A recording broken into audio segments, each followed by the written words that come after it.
Entre sus estudios, él realizó el bachiller en Teología por la Facultad de Teología de San Dámaso, luego es licenciado en Teología con especialidad dogmática también por la Facultad de Teología de San Dámaso y terminó el doctorado en Sagrada Teología por la Facultad de Teología Católica de la Rheinische Friedrich-Wilhelms-Universität de Bonn, bajo la dirección del profesor Karl-Heinz Menke, tesis que ha sido publicada hace poco en el Secretariado Trinitario, Jesucristo, Dios con nosotros, ¿cómo puede ser un hombre el Hijo de Dios? Una tesis de gran calidad donde estudia el problema del neocalcedonianismo y cómo se ha recibido en la teología contemporánea, especialmente en Essen, uno de los teólogos de la libertad de Alemania. Entre sus cargos de docencia es profesor invitado en el Centro de Estudios Teológicos del Seminario Redentoris Mater en Berlín y profesor asociado en la Universidad Eclesiástica de San Dámaso de Madrid desde el año 2012. En cuanto a sus tareas pastorales, aparte de haber estado de misión con el Camino en Lisboa del 2001 al 2003, de ser capellán en la Casa Madre de las Armenschuleswestern en Múnich, donde tuve la suerte de poder sucederle y me introdujo en la ciudad de Múnich. También es presbítero responsable de la misión Adyentes de Düsseldorf entre el 7 y el 8. Luego fue prefecto de estudios en el Seminario Misionero Arzobispal Redentoris Mater de Colonia del 2008 al 2012 y desde el 2012 es prefecto de estudios del Seminario Misionero Redentoris Mater de Madrid.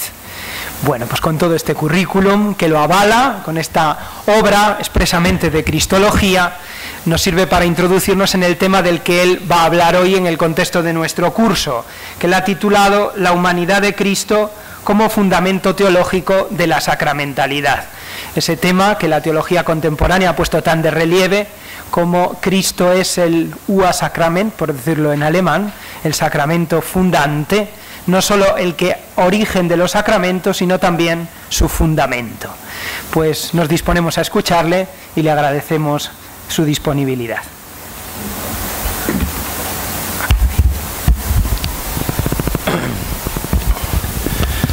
En primer lugar, muchas gracias a Gaspar por esta presentación llena de amistad.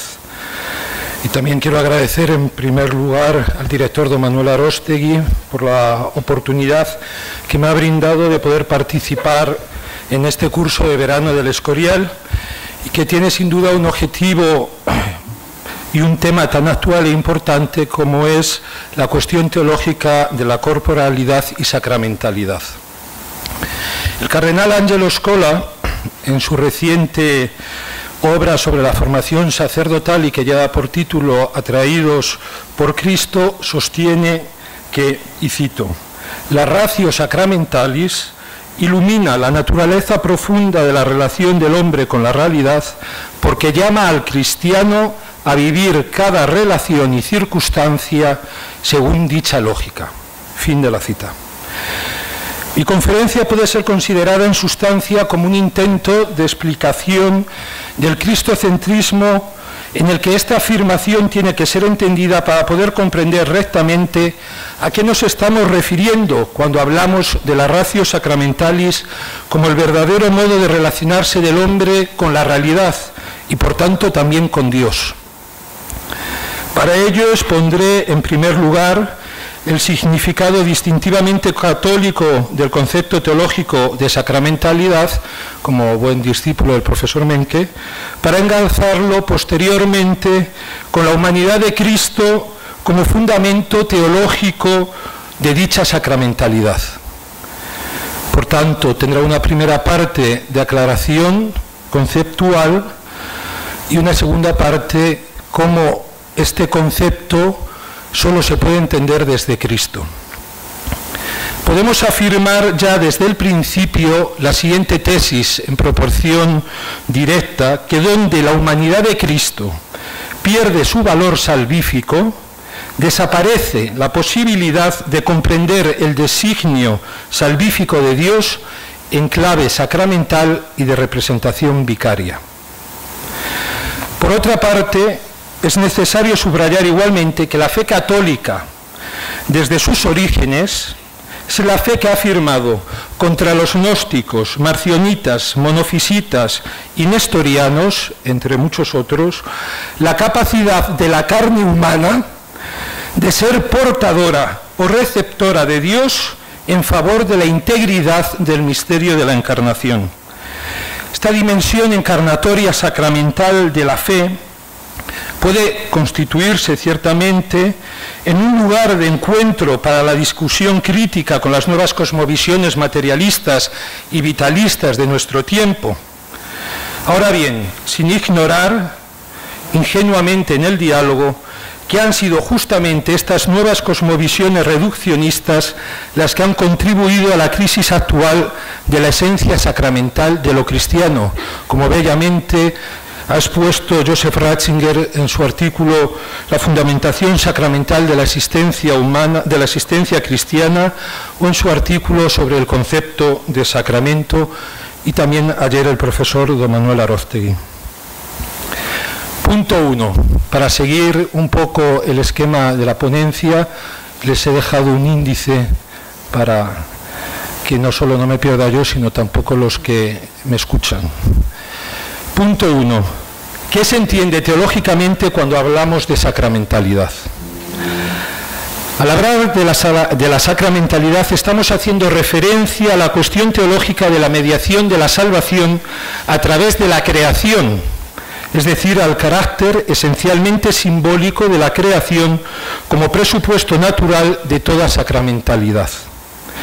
El dogmático alemán Karl-Heinz Menke ha pretendido poner de manifiesto cómo esta forma de pensar el misterio salvífico de la relación libre de Dios con el hombre constituye lo distintivamente católico.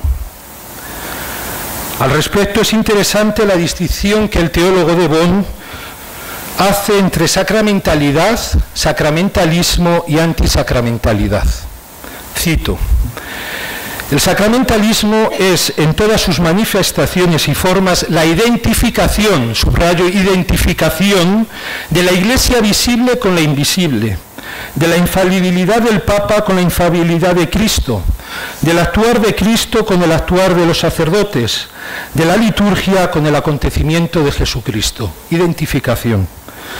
Por el contrario, la sacramentalidad se funda en la distinción entre un plano significante y otro significado, entre la Iglesia invisible y la Iglesia visible, entre la autoridad de Cristo y la del ministerio apostólico, entre la verdad en sí y el dogma que la significa.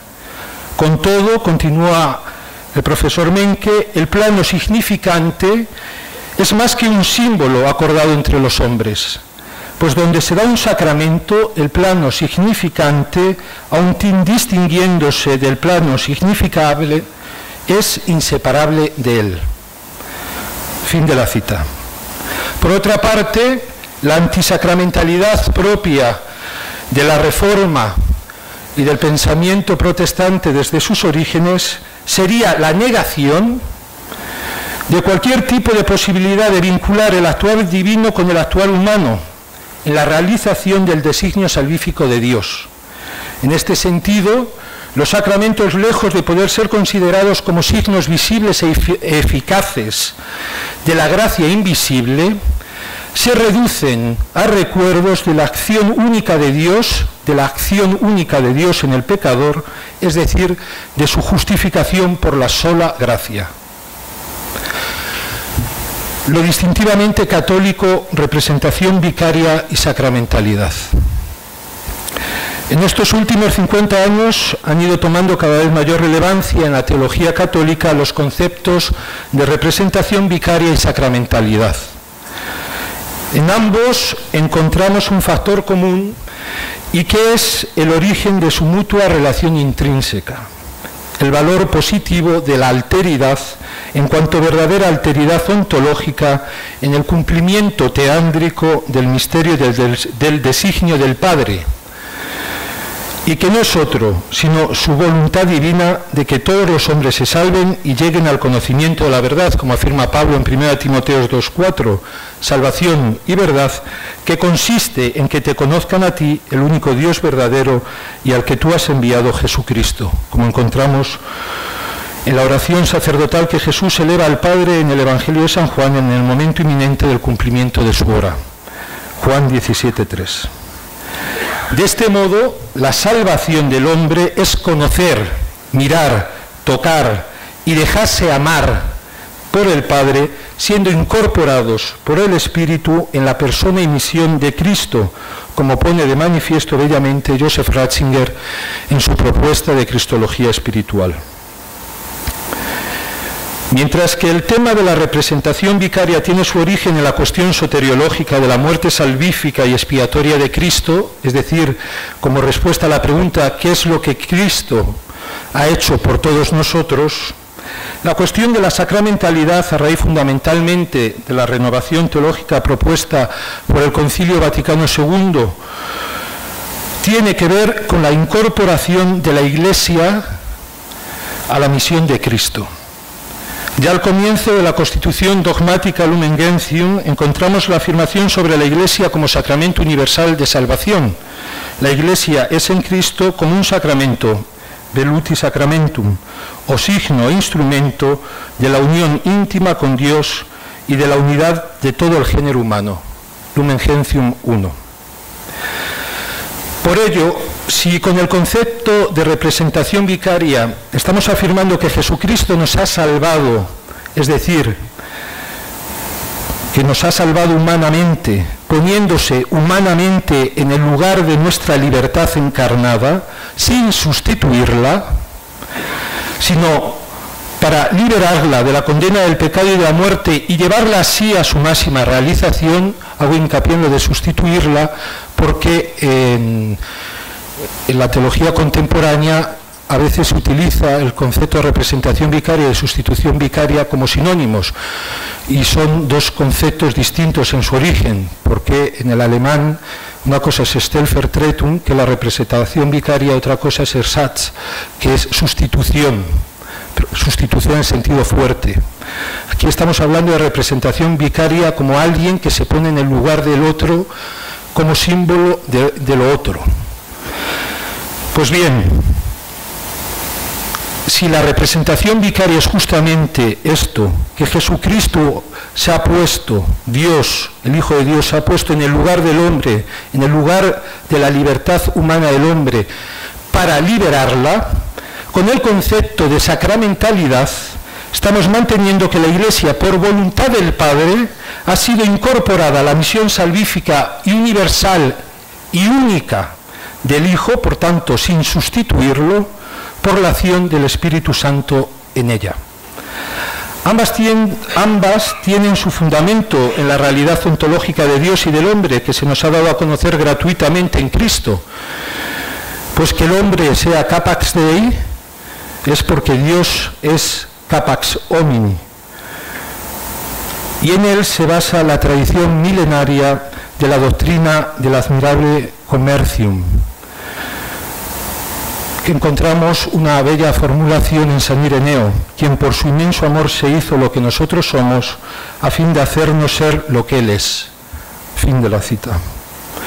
Esta afirmación de San Ireneo, en esta afirmación de San Ireneo encontramos justamente la relación entre ambas dimensiones de la obra de la salvación.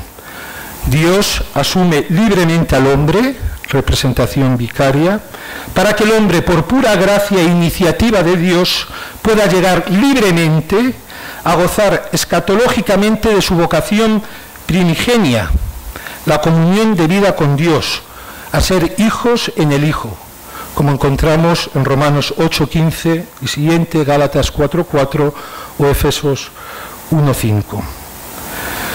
De un modo particular he querido resaltar que tanto la vertiente vertical divina o descendente como la horizontal o humana ascendente del equilibrio teándrico de la salvación se han dado según la lógica de la libertad.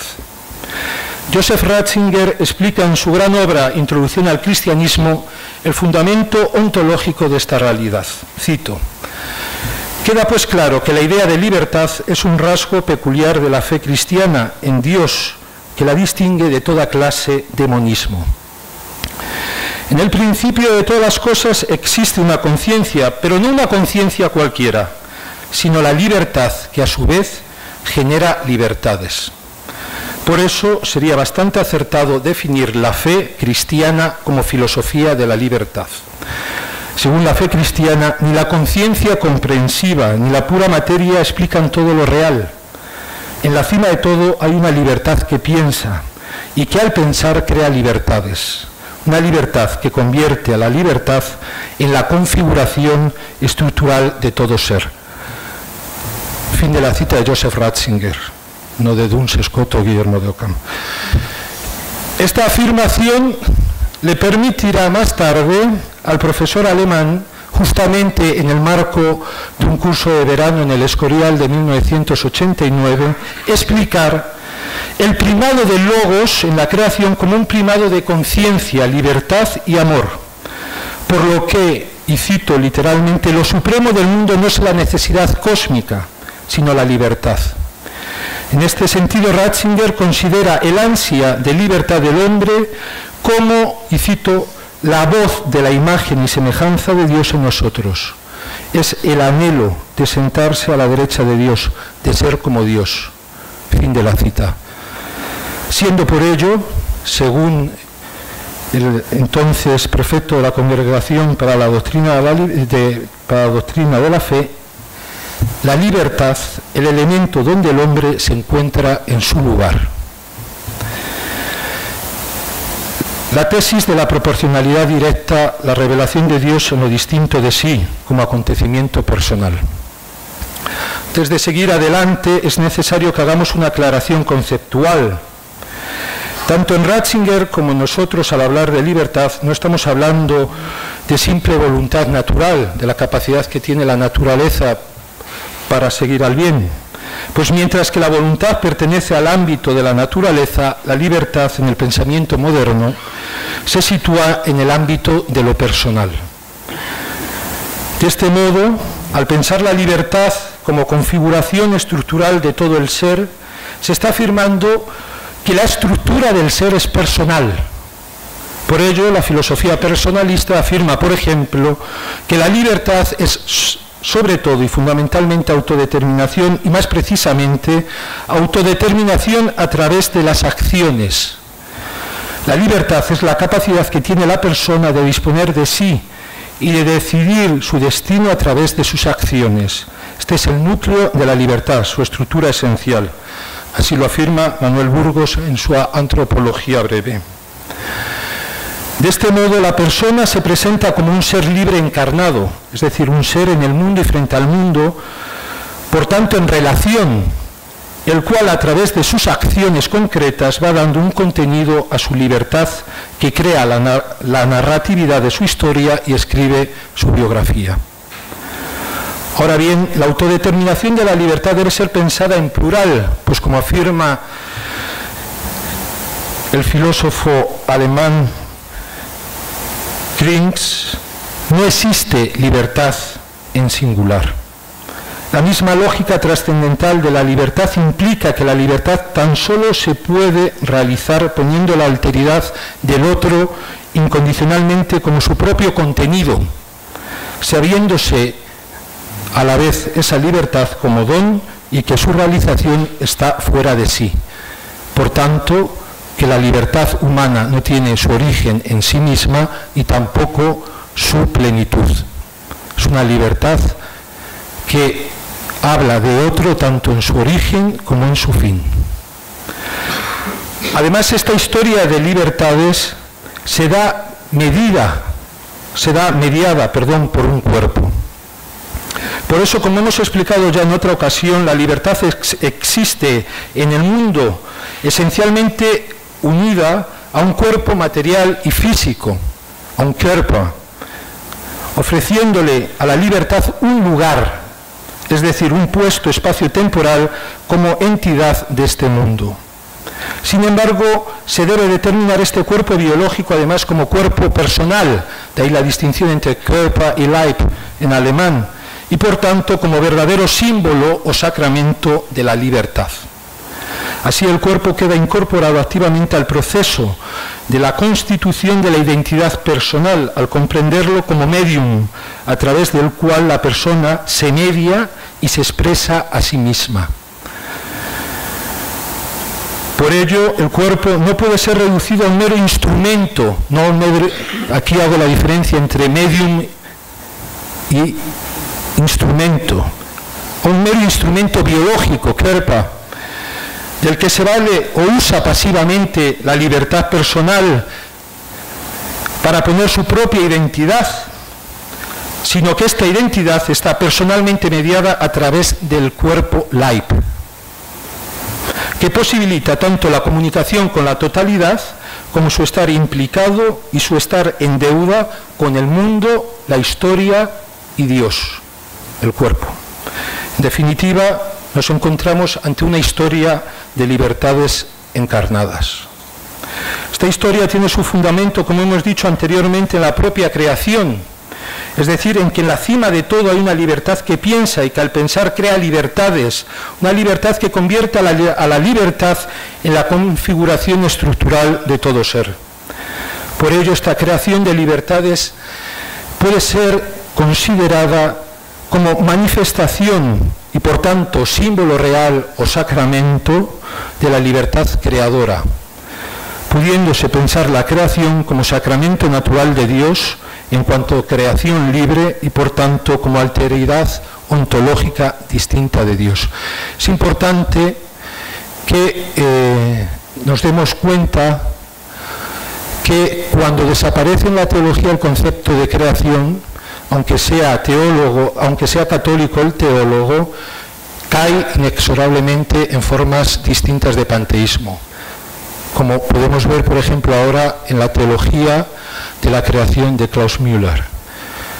Niega la necesidad o la superación del concepto de creación para postular el panenteísmo. Pero el presupuesto es la negación del concepto de creación o la superación del concepto de creación. En este sentido se puede definir la sacramentalidad como el fenómeno de que dos realidades distintas están de tal manera relacionadas entre sí que la segunda exprese la primera en la medida en que aquella es ella misma. Con ello se quiere subrayar simplemente que para que pueda haber verdadera alteridad y por tanto sacramentalidad es necesario mantener una relación intersubjetiva de reconocimiento incondicional de lo distinto en su condición de verdadera alteridad ontológica. De este modo, la existencia del otro en cuanto otro se convertirá en símbolo real de la voluntad que lo afirma y lo pone en el ser incondicionalmente. Por ello afirma el profesor Menke con respecto a la revelación divina, que Dios, cito, se dice a sí mismo de tal manera en lo otro de sí mismo, que en la misma medida de su sacramentalidad, eso otro es eso mismo y no mera máscara o instrumento de Dios. Final de la cita. En definitiva, la creación en cuanto querida incondicionalmente por Dios como alteridad ontológica, sacramento natural de su voluntad salvífica. En conformidad con lo dicho hasta el momento, la sacramentalidad implica dos principios rectores siguiendo al dogmático de Bonn. En primer lugar, el principio de la proporcionalidad directa entre unidad y diferencia, y que se ha definido de la siguiente manera: la relación entre el actuar divino y el actuar humano se determina como directamente proporcional. En segundo lugar, el principio personal o encarnacional. Una verdad que es una persona solo puede ser transmitida personalmente. Ahora bien, todo esto tiene una implicación cristológica ineludible. Afirmar que Jesucristo es la revelación única y definitiva de Dios significa que Dios se ha autorrevelado salvíficamente en el Hijo, principio personal, por obra del Espíritu Santo, no a través, por o gracias al hombre, sino en cuanto verdadero hombre u hombre verdadero. Principio de la proporcionalidad directa. Punto 2. La humanidad enhipostasiada de Cristo como lugar de la revelación de Dios y de la perfección del hombre. Ante todo se debe definir quién y qué es Jesucristo para mostrar así desde el inicio que en Él no se puede responder al quién sin el qué, ni al qué sin el quién, ya que en Cristo el misterio de su persona, Hijo, ser el Hijo, y el misterio de su salvación y el misterio de su misión, ser la autorrevelación salvífica del Padre en el Espíritu, son inseparables. Sin embargo, esta unidad entre persona y misión en Jesucristo nos hace plantearnos con Christoph Sembor las siguientes preguntas. Cito literalmente: ¿Jesucristo, el hombre Dios, es todavía imagen de Dios invisible en su condición de siervo? Si la respuesta es afirmativa, ¿lo es también en la misma medida perfecta en que lo es en cuanto Hijo eterno y consustancial? Pablo se refiere ciertamente al encarnado cuando escribe sobre la imagen del Dios invisible, pero ¿qué significa aquí imagen? ¿Sigue siendo el Hijo la imagen perfecta del Padre al ser expoliado al hacerse hombre? ¿Revela el encarnado verdaderamente al Padre? ¿No se deslizará la condición de siervo como un tabique de separación entre Dios y nosotros? ¿No impide la encarnación, debido a su carácter necesariamente limitado, la revelación del Padre? Hay una segunda cuestión, sigue afirmando el cardenal Sembor, unida a esta. ¿La palabra eterna en su forma humano-temporal es todavía reconocible en la debilidad de la encarnación, o por el contrario la condición divina queda encubierta por la condición de siervo? ¿Qué es la encarnación? ¿Revelación u ocultación del Hijo? Fin de la cita. Con palabras del profesor José Granados, que tendremos el gozo de escuchar después, podemos responder a todas estas preguntas diciendo que para el cristiano, cito, la vida de Cristo, en su movimiento desde el principio al fin, tiene la imagen corporal del Dios trinitario, de un Dios que es comunión de personas. Fin de la cita. De aquí la importancia de la teología de los misterios de la vida de Cristo, y que desde la segunda mitad del siglo pasado ha ido cada vez tomando más relieve en la reflexión cristológica. La fe en Jesucristo como la autorrevelación, autocomunicación, automanifestación o imagen salvífica de Dios Padre en la carne del Hijo por obra del Espíritu Santo es el fundamento de la cristología neotestamentaria, de una sana tradición patrística y desde la que se debe entender la aparición y el desarrollo del dogma trinitario y cristológico. De este modo estamos tocando el quicio, el núcleo de la Novitas cristiana. Que este hombre, Jesús de Nazaret, sea el Hijo de Dios verdadero. Este hombre sea el Hijo de Dios verdadero. Una novedad tan radical que desde sus inicios ha resultado escandalosa para la sola razón humana encerrada en sí.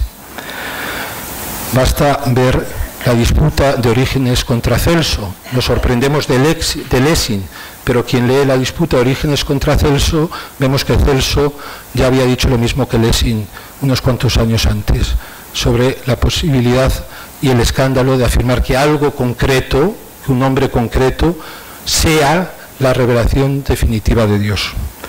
Me atrevo a decir por ello que las herejías cristológicas no son otra cosa más que intentos puramente racionalistas y antisacramentales de entender el cristianismo suprimiendo su escándalo constitutivo para la sola razón humana encerrada en sí misma.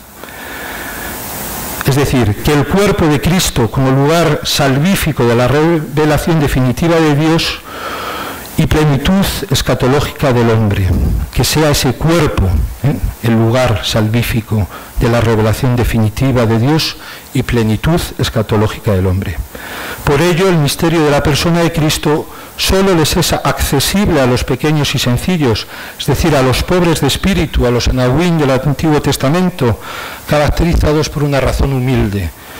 Véase Mateo 11, 25 al 27.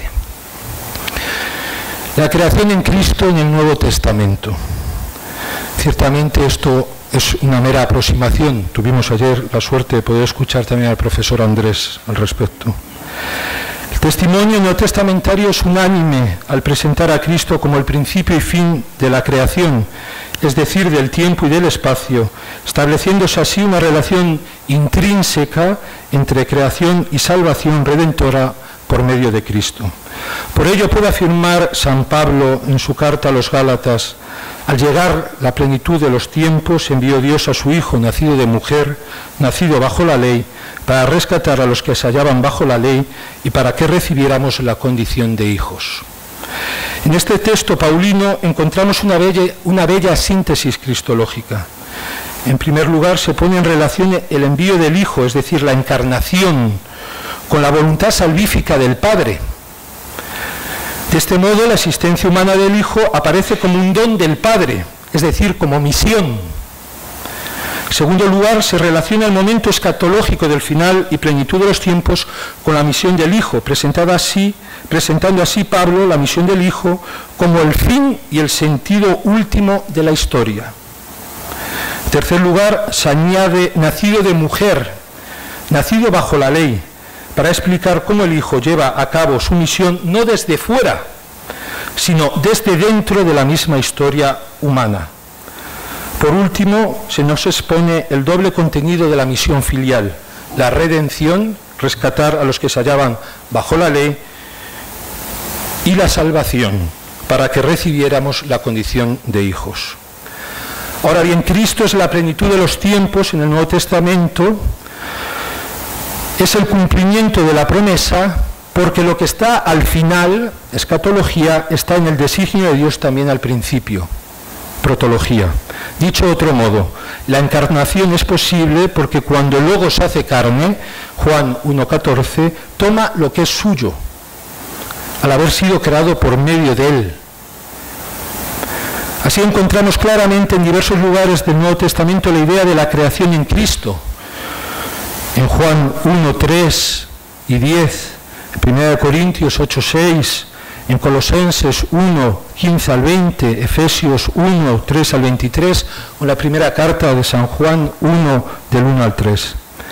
Sin embargo, comentaremos tan solo el texto de Hebreos 1, del 1 al 4, carta que ha sido considerada por la exégesis como un verdadero tratado de cristología.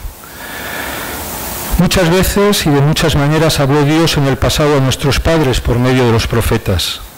En estos últimos tiempos nos ha hablado por medio del Hijo, a quien instituyó heredero de todo, por quien también hizo el universo, el cual, siendo resplandor de su gloria e impronta de su sustancia, y el que sostiene todo con su palabra poderosa, llevada a cabo la purificación de los pecados, se sentó a la diestra de la majestad en las alturas. Hebreos 1, del 1 al 4. Ante todo, el autor de esta carta, homilía, presenta la obra de Cristo como la consumación escatológica de la historia de la salvación de Dios con el hombre. El teodrama de la relación de Dios con el hombre tiene también su narratividad, una historia en la que progresivamente Dios va preparando el tiempo para el cumplimiento de su promesa. Por eso, al igual que en el texto de Gálatas 4:4, aquí la venida del Hijo coincide con el final de los tiempos, la salvación del hombre como medio de la revelación personal de Dios. En segundo lugar, el autor ilumina la unidad en el Hijo entre el tiempo mesiánico, heredero de todo, y el origen de la creación entera, por quien también hizo el universo. De este modo se pone de manifiesto desde el inicio de la carta que la salvación universal de Cristo implica también que Él mismo sea, desde el origen, el mediador de toda la creación. En tercer lugar, se presenta al Hijo como la revelación más perfecta del ser mismo de Dios.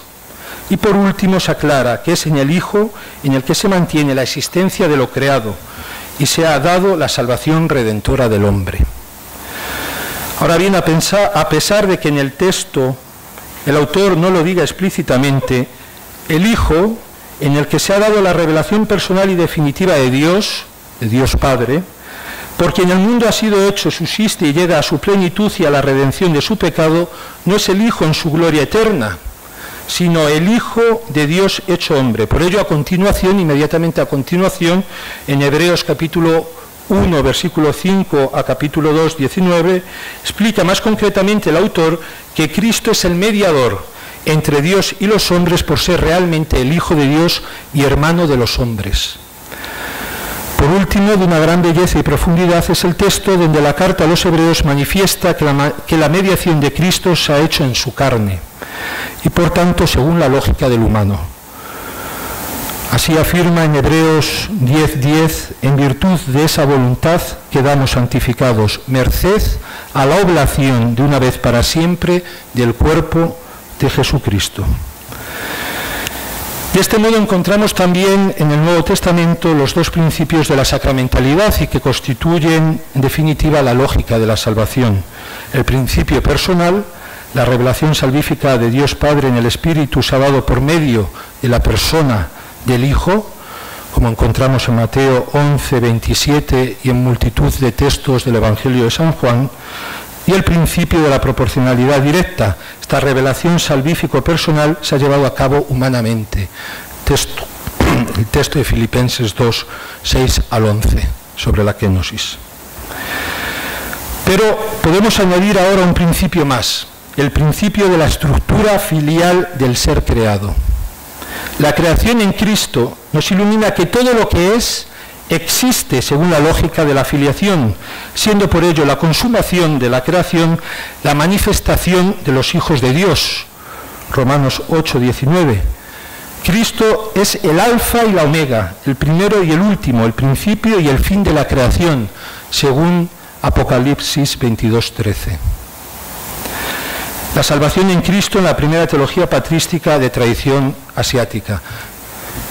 Cualquier imperfección sobre la tradición asiática, pido perdón ante tanto maestro presente, patrólogo, etc. Para ello me baso en los estudios del Padre Orbe y también en un artículo que me ha ayudado mucho del profesor Juan José Ayán Calvo, La creación de Cristo, aproximación al pensamiento de San Ireneo de Lyon.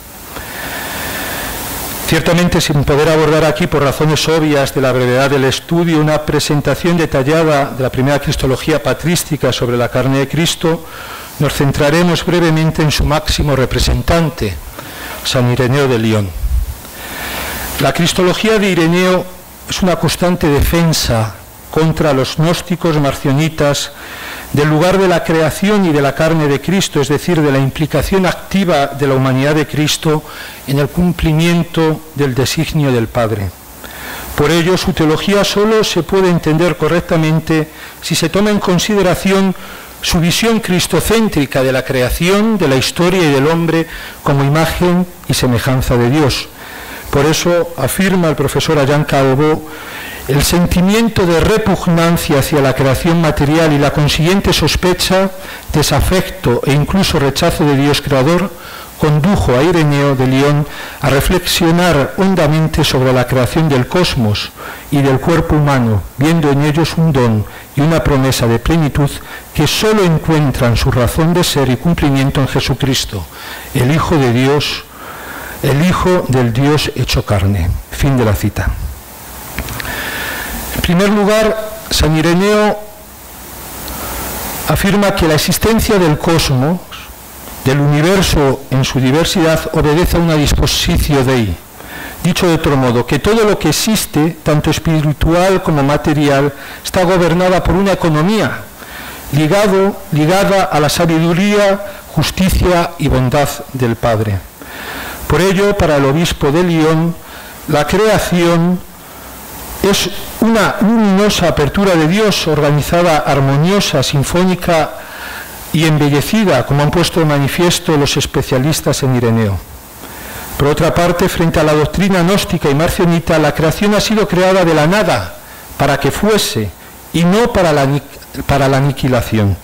De esta forma se supera la visión pesimista de la creación, concretamente de la materia identificada con el origen del mal en el pensamiento de la época, para ser incorporada a la economía del designio del Padre. En segundo lugar, la creación ha sido llevada a cabo trinitariamente. Es conocida la imagen de San Ireneo, que presenta al Hijo y al Espíritu como las manos del Padre que forman y ungen el cosmos. La creación es obra de un único Dios, pero de un Dios creador, Padre, Hijo y Espíritu Santo, y que deja su impronta en la creación. El Hijo fue constituido por el Padre en principio, en arjé, antes de la creación, para poder ser principio de creación del cosmos. Todo ha sido hecho por el Padre a través de la mediación del Verbo, presentándole Ireneo como el infatigable diácono de los designios paternos. El Hijo, a diferencia del Espíritu, es presentado como aquel que da cuerpo, forma a todo lo que existe y quien les otorga consistencia. Al Hijo, por tanto, se le confía la acción formadora sobre la materia informe en la creación del cosmos. Junto a la actividad del Hijo, se suma en Ireneo la actividad del Espíritu Santo, que como el Hijo estaba también junto al Padre antes de la creación del universo. Los verbos que Ireneo utiliza para especificar la singularidad del Espíritu respecto a la del Hijo en la creación son, según los estudiosos, hacer crecer las realidades creadas, configurarlas, organizarlas, conferirles cohesión y armonía y embellecerlas. Por tanto, el Espíritu aparece como aquel que confiere armonía en lo que el Hijo va formando. Ahora bien, esto no significa que se pueda mantener una justaposición entre el obrar del Hijo y del Espíritu, sino que para Ireneo la actividad del Espíritu se deriva de la del Hijo, idea clara en su doctrina sobre la crucifixión cósmica. Es decir, que no se puede mantener dos economías, la economía del Hijo y la economía del Espíritu, sino que, como dice también el Evangelio de San Juan, el Espíritu toma de lo que es mío. Por otra parte, la teología de la creación en San Ireneo implica una visión abierta de la creación del mundo, cuya culminación tendrá lugar al final de la historia. Para Ireneo, la culminación del mundo necesita de tiempo para crecer y madurar hasta alcanzar la visión de Dios. Es importante subrayar aquí que Ireneo ve el tiempo como la capacidad que tiene Dios de adecuarse a la lógica de la creación material para conducirla a su madurez. Todo ello muestra cómo la voluntad de Dios al crear el mundo es que sea un cosmos abierto hacia un designio, o si se quiere, inserto en una economía para que alcance una plenitud que ahora no tiene. Se establece así una economía, una unidad económica entre protología y escatología, es decir, entre creación y soteriología en la teología de Ireneo, en continuidad con la vista en los textos del Nuevo Testamento. Por otra parte, la creación no es solo el lugar y el tiempo de la acción de Dios, sino también de la incorporación de sus criaturas materiales y temporales en la realización y consumación de la economía de la salvación. Esta realidad aparece cuando Ireneo presenta al Hijo encarnado para explicar cómo Dios salva al hombre usando el lenguaje de su creación material. Por ello se ha afirmado al respecto que para el obispo de Lyon la creación del mundo se inserta así en la economía de la salvación, pues ésta se lleva a cabo con la ayuda de la creación y para la creación, no a pesar de ella. La economía de la salvación es el designio global de la creación y la salvación, orientado a Cristo, el Verbo encarnado, mediador de Dios y de los hombres, para que toda la creación alcance la plenitud a la que el Padre la destinó. Fin de la cita.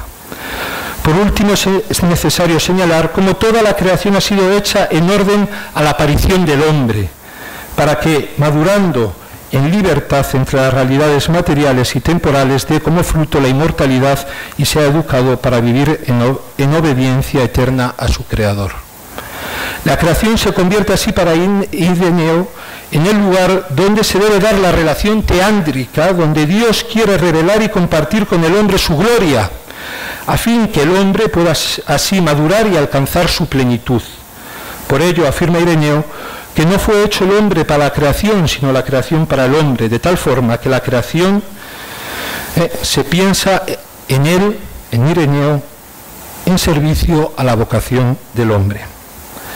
Por otra parte, el hombre no es simplemente definido por el obispo de Lyon como animal racional, sino que su verdadera singularidad es haber sido creado a imagen y semejanza de Dios.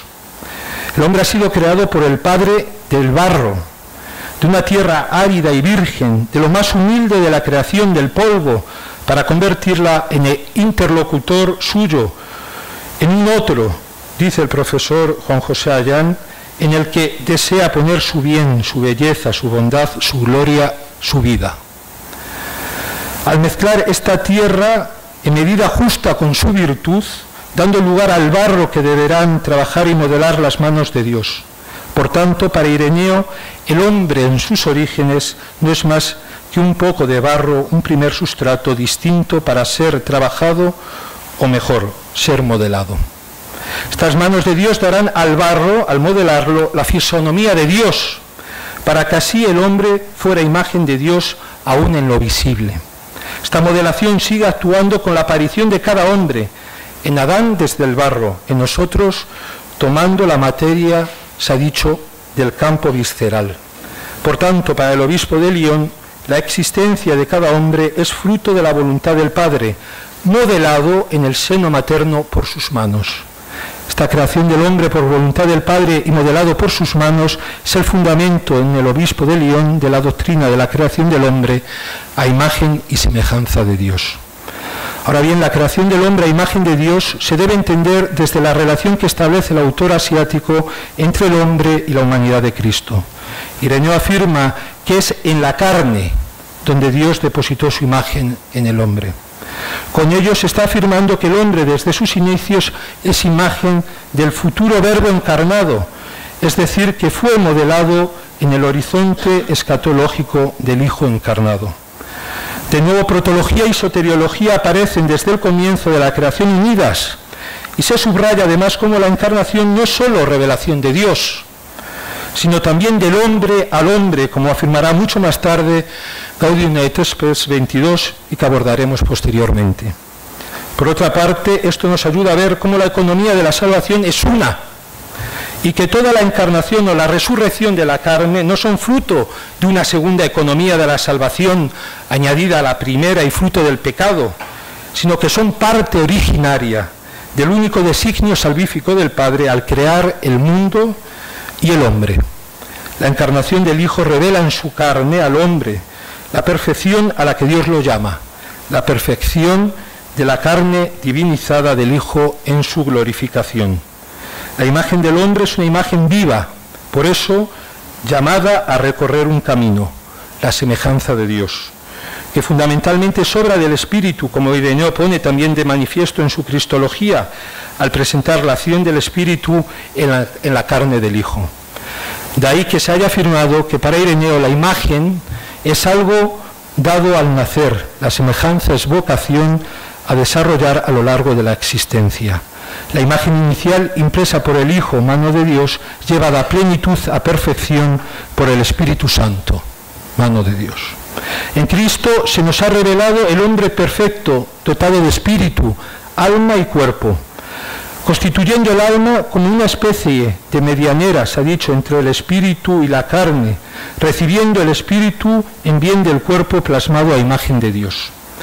El alma es insuflada directamente por el Padre en la carne modelada por sus manos, en su hálito vital, en orden a la realización de la imagen de Dios plasmada en su cuerpo.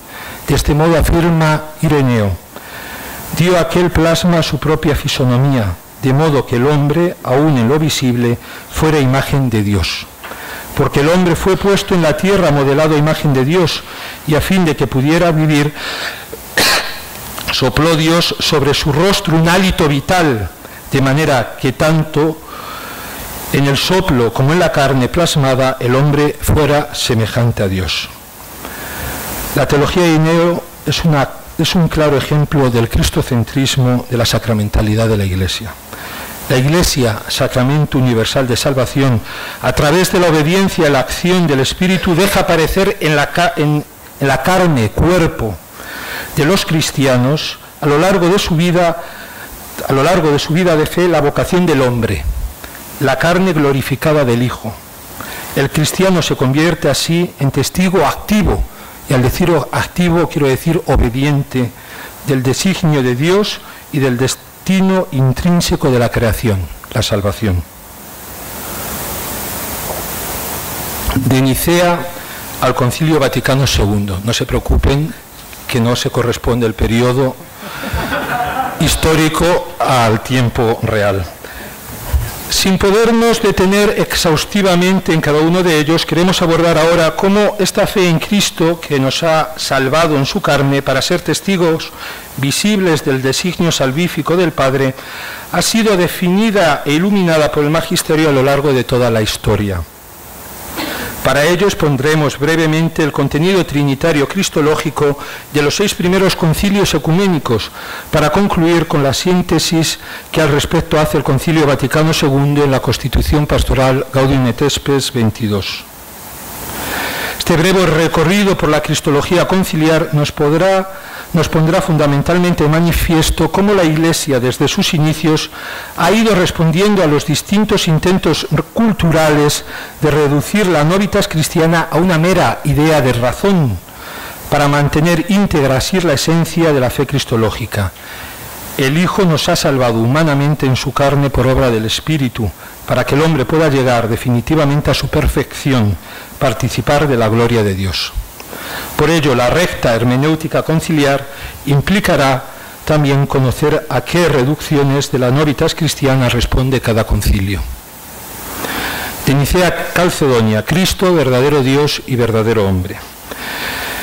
En primer lugar, frente a la controversia arrianista que reducía al Hijo a criatura, la Iglesia se ve ante la necesidad de defender en el concilio de Nicea la verdadera divinidad de Cristo. El concilio del año 325 define a Cristo como consustancial al Padre, moiousion to patri, es decir, que el ser Hijo pertenece al ser personal de Dios desde toda la eternidad, como el ser Padre.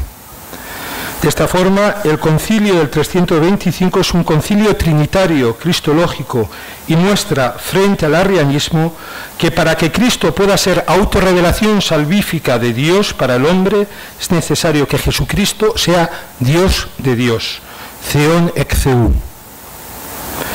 Segundo concilio ecuménico, Constantinopla I, establecerá en su disputa con los macedonianos o neumatómacos y en continuidad con el trabajo de los padres capadocios los fundamentos de la teología trinitaria: un único Dios, una única sustancia divina, usía, poseída por 3 personas, hipóstasis distintas. De este modo, al definir con Nicea que el Hijo es consustancial al Padre y que el Espíritu recibe una misma adoración y gloria, se afirmará dogmáticamente que no solo el Padre y el Hijo, sino también el Espíritu pertenecen al ser personal de Dios en su unidad de sustancia, usía. Aunque ahora usando otras categorías, excluyendo el uso del homoousios respecto al Espíritu. Por otra parte, será el concilio de 381 quien condene a Apolinar de la Odisea y por tanto rechace como posible el reduccionismo monofisita en cuanto a gramática correcta de la encarnación o explicación idónea de la ontología cristológica, junto con la condena de otras herejías en el canon 1 del concilio. Una vez afirmada la Trinidad de personas en la unidad de su existencia, empieza en la época conciliar un periodo de formulación y desarrollo explícito del dogma cristológico. En primer lugar, frente a la controversia nestoriana, el concilio de Éfeso se ve ante la necesidad de afirmar la unidad de la persona de Cristo. Nicea había formulado ya la verdadera divinidad de Cristo. En el primero de Constantinopla se había defendido frente a Apolinar de la Odisea la integridad de la humanidad de Cristo. Ahora es el momento de explicar la unidad de Cristo. Para ello definirá el dogma de la maternidad divina de María, la Theotokos, afirmando así que la Virgen es madre de toda la persona de Cristo en su unidad, pronunciando la inseparabilidad e indivisibilidad de las 2 naturalezas en la única persona, como veremos que afirma el concilio de Calcedonia. Llegamos así al cuarto concilio ecuménico, al concilio de Calcedonia, 451. La centralidad e importancia de este concilio en la historia de la cristología no es necesaria justificarla aquí. En él defendieron los padres conciliares la unidad de la persona en la diversidad de naturalezas, con su famosa fórmula: 2 naturalezas, una hipóstasis persona, y los adverbios sin separación, sin división, sin mezcla y sin confusión. De este modo, Calcedonia avanza en un doble sentido frente a Nicea y Constantinopla respecto a la afirmación de la integridad de las 2 naturalezas. Por un lado, tan solo si se mantiene ahí una si se mantiene y hay una salvaguardia de las propiedades de ambas naturalezas, se puede afirmar la integridad de las dos después de la unión. Y por otra parte, se rechaza como posible lógica de la unión tanto la mezcla o confusión como la separación o división. Además, con respecto a la unión personal, encontramos también en Calcedonia un avance respecto a Éfeso y al decreto de la unión del año 433, al señalar explícitamente como lugar de la unión la hipóstasis o persona. Ahora bien, la beligerante discusión poscalcedonense se deberá justamente a la imprecisión sobre la afirmación de que las dos naturalezas se unan en el plano de la hipóstasis, persona. Por ello se puede afirmar que Calcedonia, lejos de alcanzar inmediatamente la unidad pretendida, respondió solo a la pregunta del dónde, pero sin aclarar el cómo de la unión. Esta será la tarea a la que se dedicará la teología poscalcedonense. De Calcedonia al tercero de Constantinopla, uno de la Trinidad nos ha salvado humanamente, el Hijo, el Dios Verbo. A pesar de las críticas modernas contra el periodo poscalcedonense, y más concretamente contra el neocalcedonismo, como se le viene llamando desde el siglo pasado, y su teoría de la enipostasía, hemos sostenido ya en otra ocasión la tesis, la importancia teológica del momento histórico que se sigue al Concilio de Calcedonia y que consiste en determinar algo que Calcedonia ya había insinuado y que se irá precisando progresivamente hasta el 681. La perfección de la humanidad de Cristo contra el monofisismo de Apolinar y Eutiques gracias a una mayor profundización en la distinción real y por tanto ontológica entre los conceptos de naturaleza y persona. Pues la verdad de la humanidad de Cristo no consiste simplemente en afirmar que haya asumido en abstracto la naturaleza humana completa, es decir, un cuerpo y un alma racional, sino en asegurar su completa solidaridad con nuestra situación real a través de un despojamiento real o kenosis de su gloria. Será en la Cristología de Máximo el Confesor donde, superando una mera participación en la debilidad física del hombre, se afirme una experiencia humana real de Jesucristo con respecto a las pruebas y debilidades espirituales propias de todo hombre, es decir, el miedo, la angustia, las ganas de huir. Sin embargo, no es aquí el lugar para volver a explicar todo ello, sino de continuar con nuestro breve y sintético recorrido por la cristología de los primeros concilios ecuménicos. Concilio II de Constantinopla ofrece a la formulación del dogma cristológico su relación intrínseca con la Trinidad, al afirmar, porque la Santa Trinidad no admitió añadidura de persona o hipóstasis, ni aun con la encarnación de uno de la Santa Trinidad, el Dios Verbo. Más allá de Calcedonia, nos enseña el concilio del 553 que la hipóstasis de la unión es una persona trinitaria, asumiéndose así la fórmula teopastita de los monjes escitas: uno de la Santísima Trinidad ha padecido. Con ello se pone de manifiesto explícitamente que el sujeto del actuar humano no es otro sino el Hijo Eterno de Dios, y que la unidad según composición o según hipóstasis significa que su naturaleza humana se encuentra enhipostasiada en la hipóstasis del Verbo, aun cuando la doctrina de la enhipostasía no se menciona explícitamente en el texto conciliar.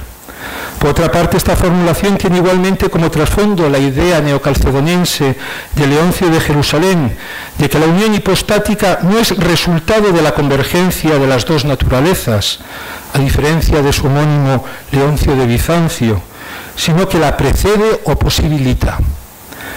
La persona precede a la unión, y sólo porque es la persona divina del Hijo, el Verbo, es posible que en él se dé la definitiva unión y la comunicación de idiomas entre la naturaleza humana y divina, sin detrimento de la integridad de ninguna de ambas naturalezas. Por ello se ha afirmado que para el jerosolimitano la hipóstasis del Verbo, en cuanto único sujeto de la encarnación, ha asumido una naturaleza humana privada tanto de hipóstasis como de prosopon, a través de una acción creadora que pertenece tan solo a Dios, y esto se ha realizado en cuanto que la misma potencia divina artífice del mundo ha creado su hipóstasis, la naturaleza del Kyriakos Anthropos. Fin de la cita. Por tanto, con su entronque trinitario se da en el segundo concilio de Constantinopla una unidad entre cristología y soteriología, entre protología y escatología, al explicar el misterio de la unión teándrica en la única persona del Verbo, el Hijo. Por último, el tercer concilio de Constantinopla establece la relación intrínseca entre cristología y antropología, al pensar la dualidad de las naturalezas en Cristo desde la cuestión existencial de la integridad de las operaciones y voluntades divino y humana después de la unión, dándose así una complementariedad entre la dimensión ontológica y la dimensión existencial histórico-salvífica al presentar el misterio de la persona y misión de Cristo. Respondiendo a los monoteletas y monoenergetas, el concilio del año 681 define la existencia de ambas operaciones y voluntades en Cristo.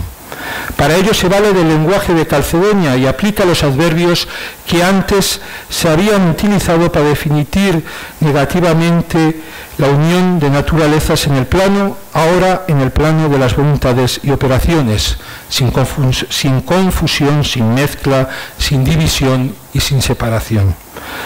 Por otra parte, se recoge explícitamente la doctrina de la unión hipostática en la persona trinitaria del Verbo, afirmada por el Concilio II de Constantinopla. Para el Concilio del 681, las naturalezas subsisten en la hipóstasis del Verbo, siendo Él el único sujeto tanto de su actuar divino como de su actuar humano. Por otra parte, este actuar personal del Verbo se lleva a cabo según lo propio de cada naturaleza.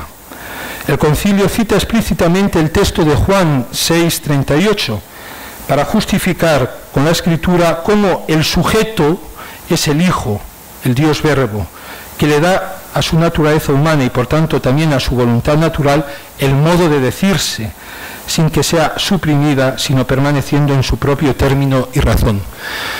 Hay que entender que el gran inspirador de este concilio fue Máximo el Confesor, y en él encontramos la diferencia entre el logos de la naturaleza y el tropos de la hipóstasis.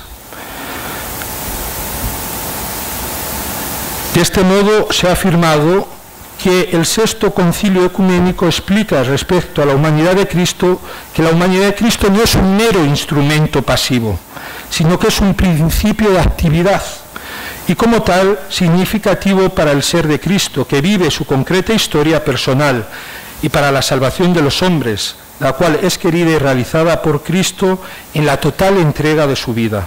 Al amar y entregar su vida, ejercitando así hasta el extremo su libertad, ha sanado la libertad humana, liberando a los hombres y haciendo posible que vivan su propia libertad personal. Cristo no utiliza la humanidad, sino que vive humanamente. Su humanidad, por tanto, es activa, precisamente porque ha sido asumida de forma íntegra y no limitada o utilizada como medio de acción por el Verbo. Llegamos así, dando un salto histórico y posibilitándonos que ya me calle, a la Gaudium et Spes 22, Cristo perfecto hombre y hombre perfecto. Por último, quiero concluir este recorrido por la cristología conciliar con el conocido texto de la Constitución Gaudium et Spes del Concilio Vaticano II. Cito en parte: realmente el misterio del hombre solo se esclarece en el misterio del Verbo encarnado, pues Adán, el primer hombre, era figura del que había de venir, es decir, de Cristo, el Señor. Cristo, el nuevo Adán, en la misma revelación del misterio del Padre y de su amor, manifiesta plenamente el hombre al propio hombre y le descubre la grandeza de su vocación. Así pues, no es nada extraño que las verdades ya indicadas encuentren en él su fuente y alcancen su culminación. Él, que es imagen de Dios invisible, es el hombre perfecto, que restituyó a los hijos de Adán la semejanza divina, deformada desde el primer pecado.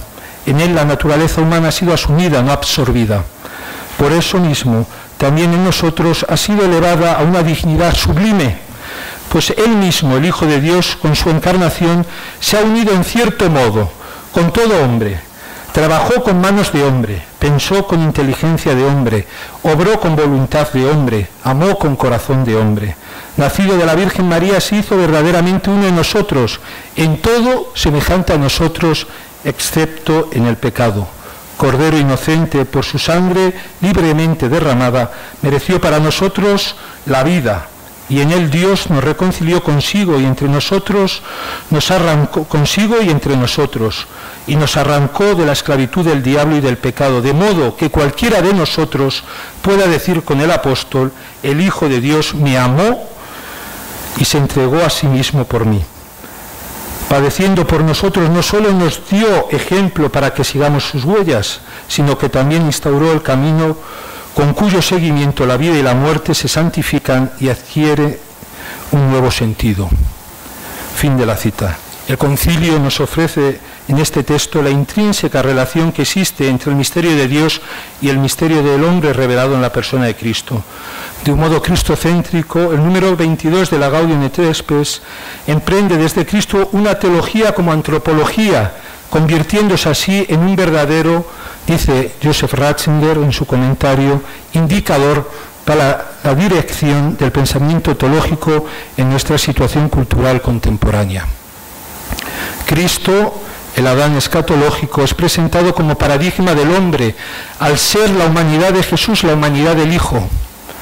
Ahora bien, es significativo que el concilio, como hemos visto al abordar la creación en Cristo en el Nuevo Testamento y en la teología de San Ireneo, piense a Adán, primer hombre, como figura de Cristo, uniendo así protología y escatología, y en definitiva, teología, cristología, antropología, soteriología, eclesiología, sacramentaria, etcétera, al no poderse pensar el misterio del hombre separado del misterio de Dios y de su designio salvífico revelado en la carne del Hijo.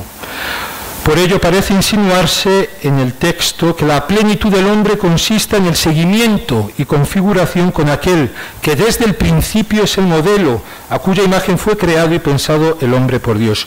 Cristo aparece así no solo como el perfecto hombre, en cuanto asumió íntegramente la naturaleza humana, sino que además puede ser presentado también como el hombre perfecto, al revelarnos en su carne la vocación a la que todo hombre ha sido llamado por Dios, manifestar en su cuerpo la carne gloriosa del Hijo. Por otra parte, esta vocación cristológica del hombre se presenta como la revelación del misterio del Padre y de su amor en Cristo por todos los hombres. La revelación de Dios en la carne de Cristo es salvación redentora para el hombre porque le abre el camino hacia su plenitud. Por ello el concilio puede afirmar que la humanidad no solo no ha sido absorbida en Cristo, sino que ha sido elevada a su más sublime dignidad también para nosotros, sin olvidar la diferencia que existe entre nuestra humanidad y la humanidad de Cristo, con la frase, en cierto modo, o dan modo a todo hombre. El texto nos explica cómo Jesús, el Cordero Inocente, nos ha salvado y redimido, asumiendo no de un modo abstracto la naturaleza humana, sino trabajando, pensando, queriendo, amando, según el modo propio de la naturaleza humana.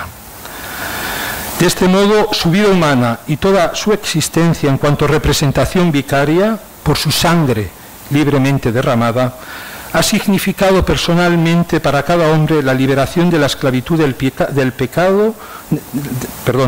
la liberación de la esclavitud del diablo y del pecado, a la que la libertad del hombre estaba sometida, restaurando en el hombre la creación a semejanza de Dios, y abriendo para cada uno de nosotros la posibilidad del seguimiento de Cristo en conciencia, libertad y amor, es decir, en obediencia filial.